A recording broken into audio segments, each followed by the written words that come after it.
오늘 하나님께서 주시는 말씀은 갈라디아서 2장 20절, 요한복음 2장 1절에서 12절입니다. 갈라디아서 2장 20절 말씀입니다. 성령께서 교회에게 주시는 말씀을 들으십시오. 내가 그리스도와 함께 십자가에 못 박혔나니 그런즉 이제는 내가 사는 것이 아니요 오직 내 안에 그리스도께서 사신 것이라. 이제 내가 육체 가운데 사는 것은 나를 사랑하사 나를 위하여 자기 자신을 버리신 하나님의 아들을 믿는 믿음 안에서 사는 것이라. 요한복음 2장 1절에서 11절 말씀입니다.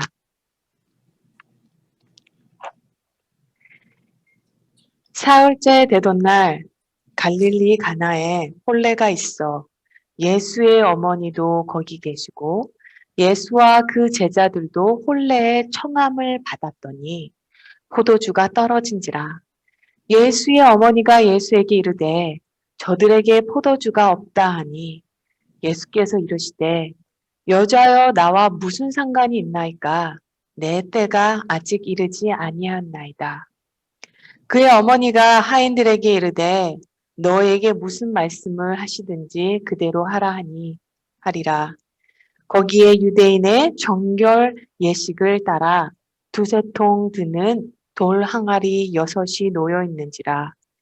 예수께서 그들에게 이르시되 항아리에 물을 채우라 하신즉 아기까지 채우니 이제는 떠서 연회장에게 갖다 주라 하시매 갖다 주었더니 연회장은 물로 된 포도주를 맛보고도 어디서 났는지 알지 못하되 물도온 하인들은 알더라. 연회장이 신랑을 불러 말하되 사람마다 먼저 좋은 포도주를 내고 취한 후에 낮은 것을 내거늘 그대는 지금까지 좋은 포도주를 두었다 하니라. 예수께서 이 첫 표적을 갈릴리 가나에서 행하여 그의 영광을 나타내시며 제자들이 그를 믿으니라. 푸른 마르고 꽃은 시드나 하나님의 말씀은 영원히 서리라. 아멘. 예수님을 믿고 하나님이 약속하신 놀라운 변화가 일어나는 기적이 각 가정에 그리고 저희 가정에 있기를 축복합니다. 가정의 영적 지진이 일어나기를 치유와 회복이 일어나고 하나 되는 역사와 부흥이 일어나기를 예수님의 이름으로 이 시간 기도드립니다. 오늘은 발렌타인데이입니다. 올 것이 왔습니다. 아침에 서로 초콜릿은 주셨나요? 저도 꽃을 받았습니다. 사실 가정을 주제로, 사랑을 주제로 설교하는 일은 참 힘들어요. 40년, 50년 살아가지고는요, 제가 보기에는 하나님이 어떻다, 삶이 어떻다 말할 수 없을 것 같아요. 한 800년 정도 살면 그때 말할 수 있을까? 왜냐하면 저 역시 가정에서 실수가 많고 말에 실수가 있고 제가 상처 주기도 또 저도 상처를 받기 때문이에요. 지난주에도 말씀드렸지만요. 교회랑 가정은 공통점이 참 많습니다. 이 땅에서 하나님께서 창조하신 관계는요. 딱 2개예요. 가정 그리고 교회. 나머지 모든 관계들, 혈연, 학연, 지연, 사람들이 만들어낸 관계입니다. 그렇기 때문에요. 교회와 가정이 가장 사탄의 공격이 제일 심합니다. 정말 순간순간을 전신갑주를 입어야 돼요. 또 교회와 가정이 에는 아픔이 많습니다. 왜냐하면 교회와 가정에는 생명이 잉태되기 때문이에요. 생명이 태어나는 곳은 고통이 있을 수밖에 없습니다. 헌신과 감내가 있을 수밖에 없습니다. 이런 말이 있죠. 애 한 명을 10명에서 붙잡고 키울 수도 있다고. 저도 그래서 날마다 가정에서 날마다 나는 예수 그리스도와 함께 십자가에 못 박혔나니 이제는 내가 사는 것이 아니요 오직 그리스도께서 사신 것이라 나는 죽고 예수로 산다. 외쳐야만 하는 곳이 바로 가정입니다. 제가 한마디 하면 이제는 아이들이 컸다고 10마디가 돌아오더라고요. 또 부부란 두 인생을 살아가는 사람이 만나 한 인생을 살아가는 것입니다. 두 인생을 살아가다가 한 인생을 살아간다는 거예요. 그 순간은 주례사 앞에서 시작을 합니다. 그리고 서로 서약을 하고 결혼 서약을 하고 결혼 행진곡에 맞춰 신부와 신랑이 퇴장을 합니다. 그런데요, 그 하얀색 카페트가 아직도 기억이 나거든요. 그 시작은 주례사 앞에서 시작했지만 그 끝은 어디서 끝나는 줄 아십니까? 바로 하나님 앞에서 끝나요. 결혼이라는 게 주례사에서 시작해서 나중에 신부된 교회가 예수님을 만나듯 두 부부가 하얀 흰 옷을 입고 하나님 앞에 서게 되는 거예요. 결혼 생활을 10년, 20년, 40년, 50년 한 후에 주님 앞에 흰 옷을 입고 예수 닮은 서로의 모습을 바라보는 것을 한번 상상해 보세요. 내 아내가, 내 남편이 이렇게 예수를 닮아갔구나. 그리고 예수님은 부부에게 각자의 면류관을 씌워줍니다. 오직 내 머리에 맞게 된 면류관을 씌워주십니다. 성도님들도 주님 앞에서 성도님 머리에 딱 맞는, 사도 바울도 쓸 수 없어요. 딱 맞는 면류관을 쓰게 되실 거예요. 그렇게 결혼행진곡을 들으며 퇴장을 할 때 꽃길만 걸으라고 꽃잎을 막 뿌려줍니다. 저도 저의 자녀들이 꽃길만 걸었으면 좋겠어요. 그런데요, 꽃길만 걸어온 사람이 나중에 하나님 앞에 서면 무슨 할 말이 있을까요? 평생 하나님을 위해 아무런 헌신 없이 아무런 것도 희생하지 않고 감수하지 않고 감내하지 않고 자신을 내어주지도 않고 꽃길만 걸어온 사람이 하나님 앞에 어떻게 설 수 있겠습니까? 를 생각하면 자녀가 꽃길만 걷기를 원하는 마음이 그런 내 마음이 얼마나 어리석은 마음인지 어리석은 나를 보게 됩니다. 사랑하는 성도 여러분, 예수님을 믿는다는 것은 무엇인가요? 항상 준비하셔야 돼요. 항상 예수를 믿는다는 것이 무엇인지 마음속에 준비를 하셔야 됩니다. 1분, 2분, 3분 안에 설명을 하실 수 있어야 돼요. 저도 갑자기 어느 분이랑 통화를 하다가 80년을 불교 생활을 하신 분이랑 통화를 하다가 순식간에 예수님 영접 기도를 했어요.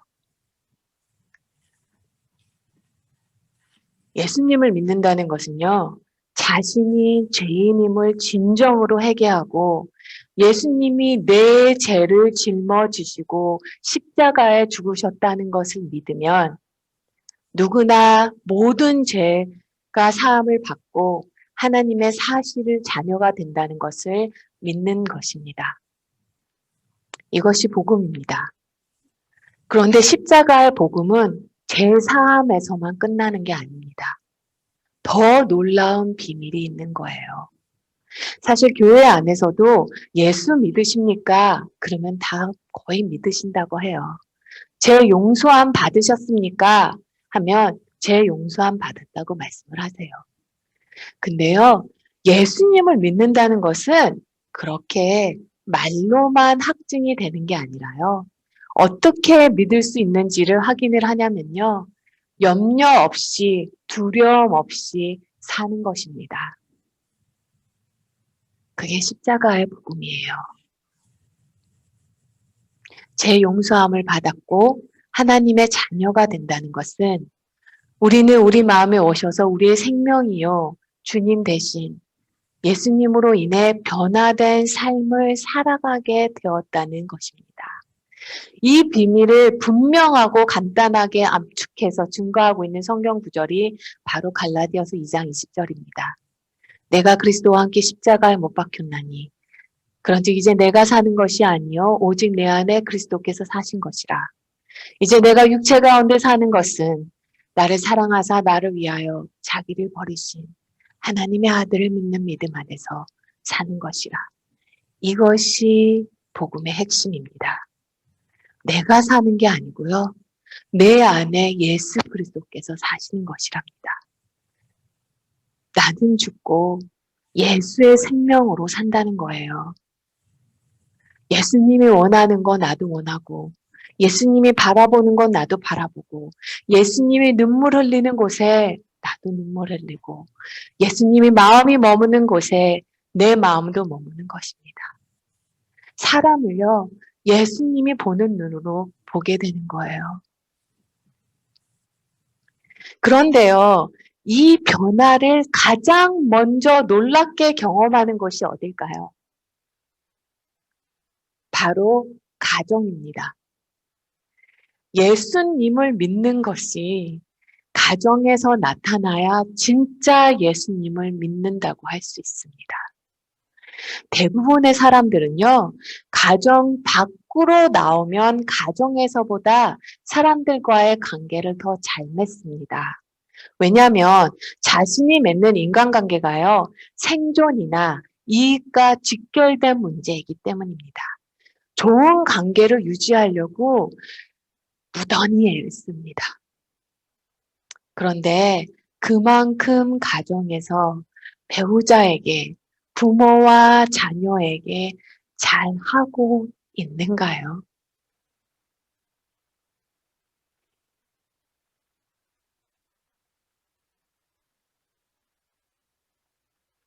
그런데 안타깝게도 성도님들의 삶 중에 정반대의 현상이 나타난 경우가 종종 있습니다.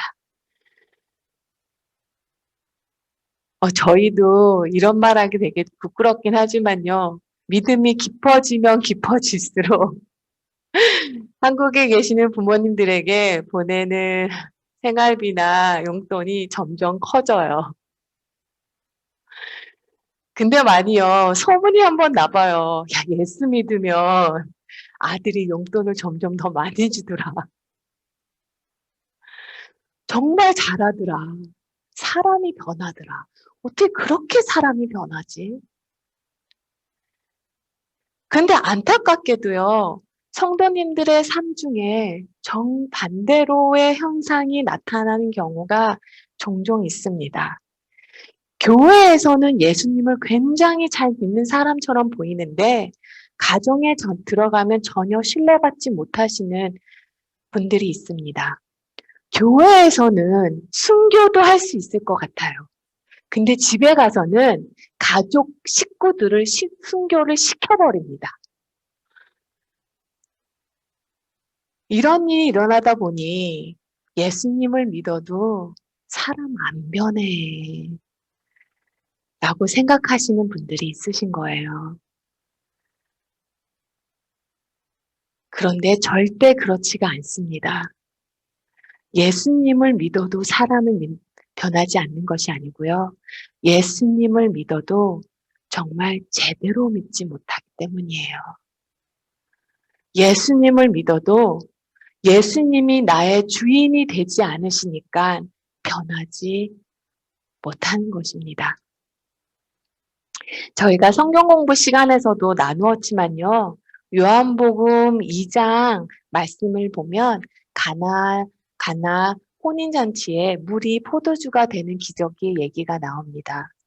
그러는 저도요, 이 이야기를 읽을 때마다 항상 이상했던 것이 예수님은 그 잔치에 손님으로 초대를 받아갔어요.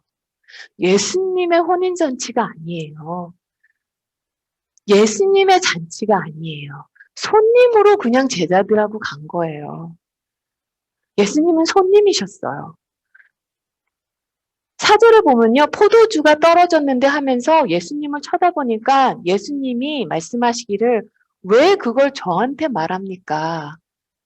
결국 이 말은 나랑 무슨 상관이 있습니까? 손님인 예수님한테 포도주가 떨어진 게 무슨 상관이 있겠어요? 그런데요. 4절부터는 예수님은 확실히 손님이셨어요. 5절부터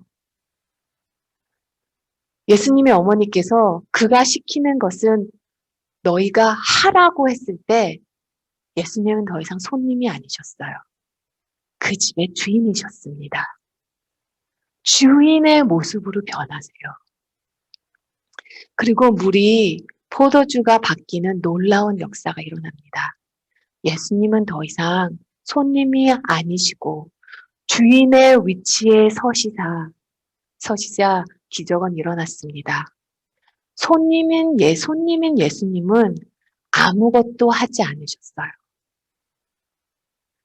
예수님이 내 안에 계셔도 일하지 않는 것은 우리가 예수님을 손님으로 여기기 때문이에요. 주님, 기도 응답해 주시고, 힘 주시고, 위로해 주시고, 감사합니다. 다음에 또 뵙겠습니다.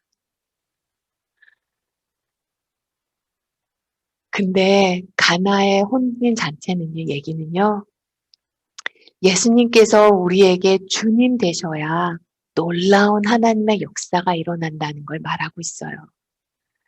가나의 혼인잔치집에서 물이 포도주가 바뀌는 기적은 예수님께서 주님 되셨을 때 일어납니다. 우리는 예수님을 주님이라고 고백합니다. 그러나 문제는 예수님께서 정말 삶의 주인이신가 하는 것입니다. 내가 시간 쓰는 것, 마음 쓰는 것, 돈 쓰는 것, 생활하는 모든 것에 예수님이 주인 되십니까? 기도 중에 하나님께서 계속 예수 그리스도의 십자가의 복음만 전하라고 말씀을 하시더라고요. 하나님 좀 구하기 좋은데 하도 예수 그리스도의 복음에 십자가만 전하라고 하셔서 저도 주님께 물었습니다. 주님, 주님의 마음을 알겠습니다. 청년들은 뭐 그렇다 치고 우리 교회 성도님들 복음만 30년 넘게 들었어요. 십자가의 복음만 30년을 정말로 기가 따갑게 들으신 분들이에요. 아니 그런데 왜 매번 복음만 전하라고 하십니까? 십자가의 복음만. 그런데 어느 날 저에게 유난히 영적 전쟁이 심한 날이 있었어요. 아침에 묵상하고 기도하고 몇 시간을 보내고 하루 종일 어찌나 영적 전쟁이 심한지 살 수가 없더라고요. 그래서 회개 기도를 했습니다. 하나님 혹시 제가 사단에게 끈을 내어준 게 있습니까? 남편이랑 싸웠습니까? 자녀한테 나쁜 마음을 먹었습니까? 혹시 용서하지 못하는 마음이 있습니까? 하나님 내 마음을 살펴주소서. 그런데 특별하게 사단에게 끈을 열어준 것도 없어요. 그런데 유난히 너무나 영적 공격이 심한 것입니다.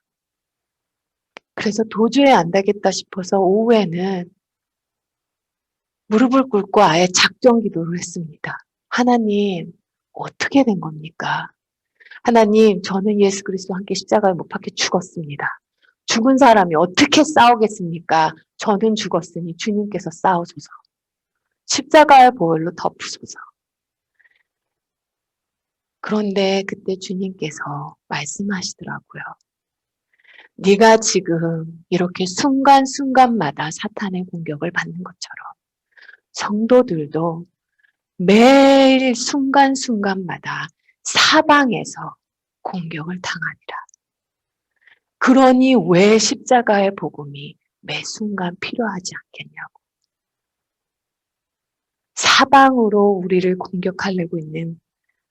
하고 있는데 날마다 십자가의 복음에 죽어야 된다는 거예요.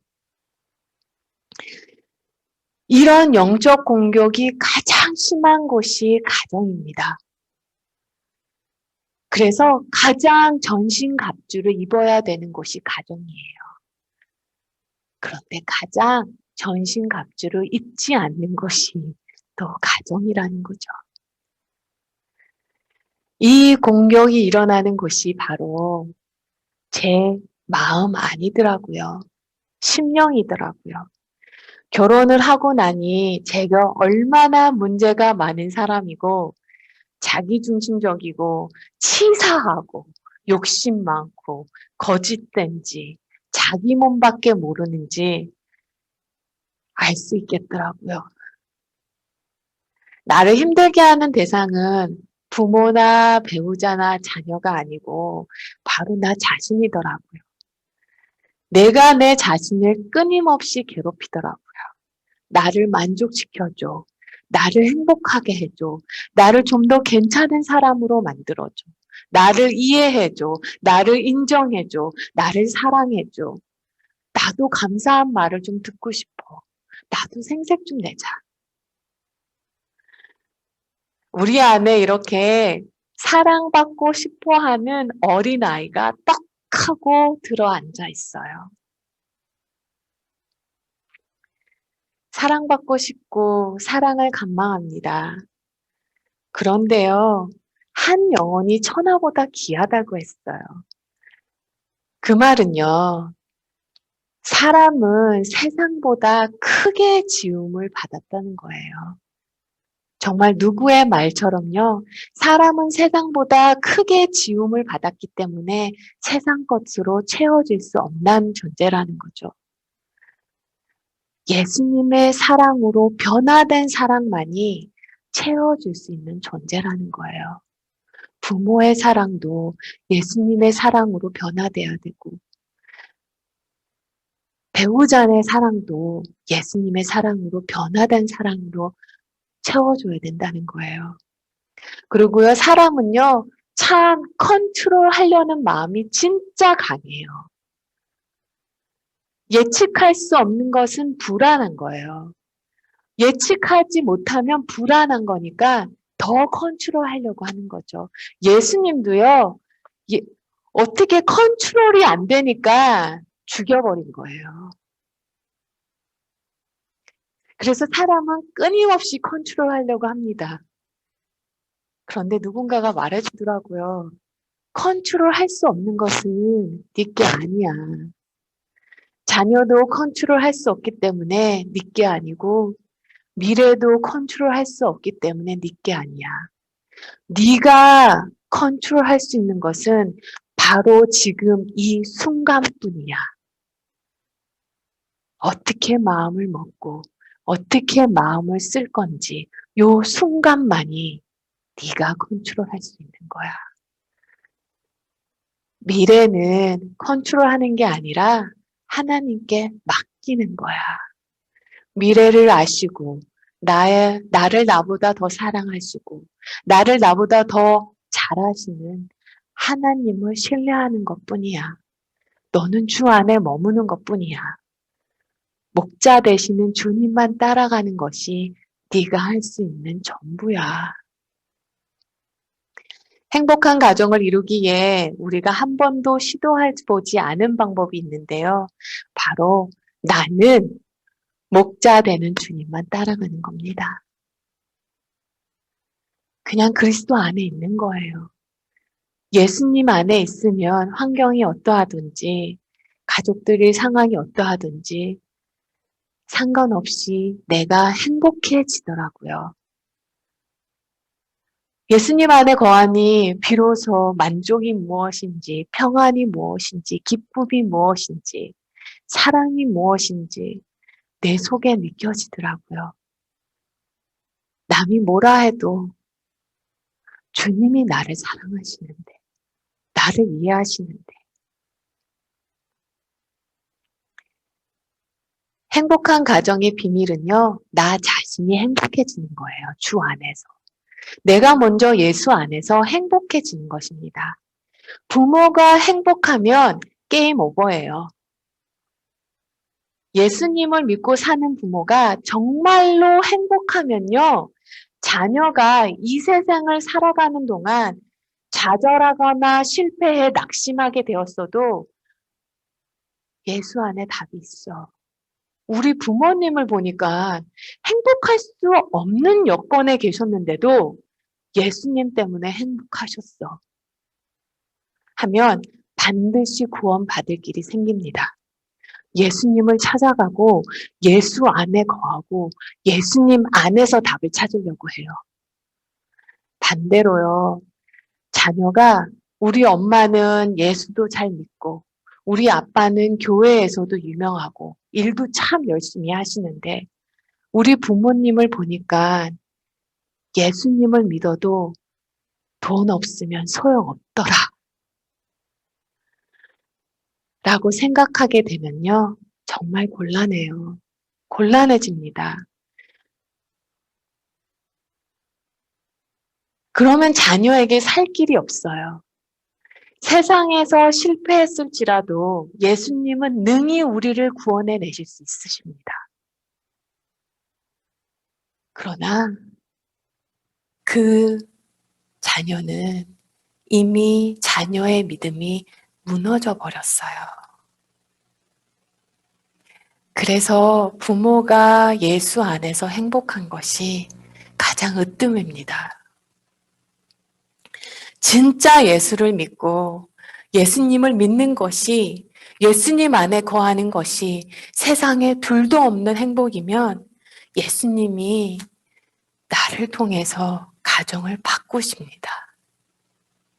예수님 한 분이면 충분합니다. 이 고백이 있는 사람이 통해서 예수님은 주변 사람들을 바꾸어 가세요. 저희 성경 공부 교재에 예수님의 사람에서 나온 한 청년의 간증 내용을 좀 소개해드리고 싶어요. 이 청년이 간증하기를요. 몇 년 전부터 제가 고등학생부터 제 부모님의 재정을 위해 기도를 시작했습니다.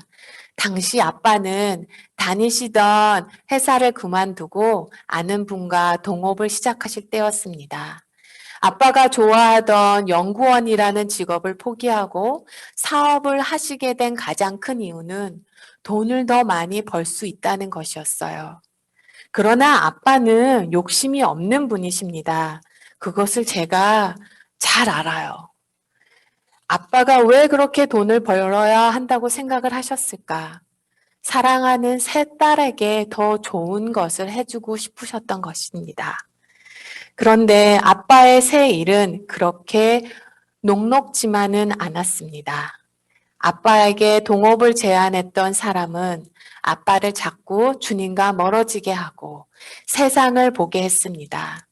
중요한 약속을 주일날 잡아서 주일 성수를 방해하는가 하면 남을 속여 돈을 벌자고 부추기기도 했습니다.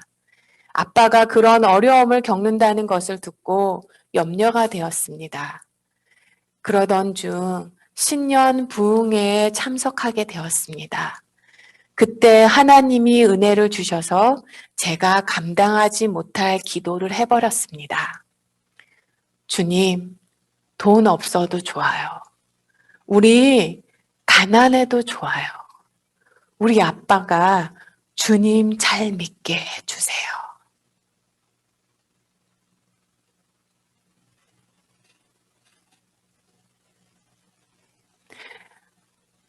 이런 자녀는요, 부모가 지금 세상을 떠나도 걱정할 수가 없어요. 이미 하나님께서 붙잡고 계시는 거기 때문이에요. 하나님의 붙잡는 손을 알고 있기 때문입니다. 이 간증이요, 우리가 예수 안에 거야만 하는 이유입니다. 행복은요, 예수님과의 관계에서 옵니다. 예수님 안에 있으면 주님이 다 알려주시고, 할 말도 가르쳐 주시고, 할 행동도 지시해 주십니다. 우리가 해야 되는 것은요, 그런 예수님이 나에게 주님 되시는 거예요. 가라면 가고, 오라면 오고. 주님이 나의 삶의 주님 되시는 거죠.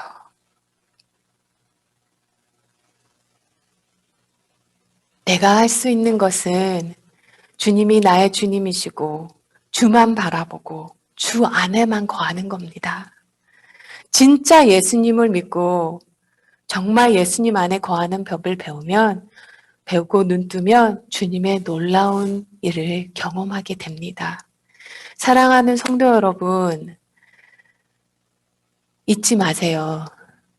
물이 포도주가 되는 기적은 예수님이 내 삶의 주인 되셨을 때 일어났습니다.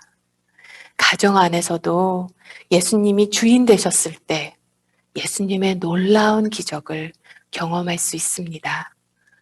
기도하겠습니다. 주님,